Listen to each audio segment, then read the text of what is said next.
वै नमः ततः सम्पदाय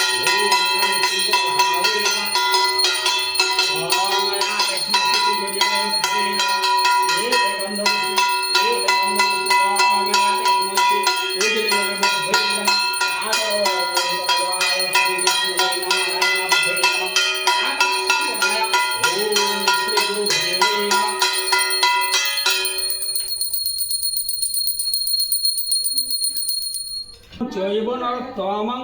দেবীং সরস্বতী চৈব তত জয় মুদিরয় সত্যনারায়ণ পদ করিয়া বন্ধন ক্রমে ক্রমে বন্দিলাম যত দেবগণ কলিকালে নারায়ণ পূজার কারণ অধিষ্ঠান হলেন দেব সত্যনারায়ণ অবন্তী নগরে এক দরিদ্র ব্রাহ্মণ ভিক্ষাবন্যে দিন তারও হয় যে যাপন তবু তারও দেখা সদা দেখি প্রফুল্লিত মন মুখে বলে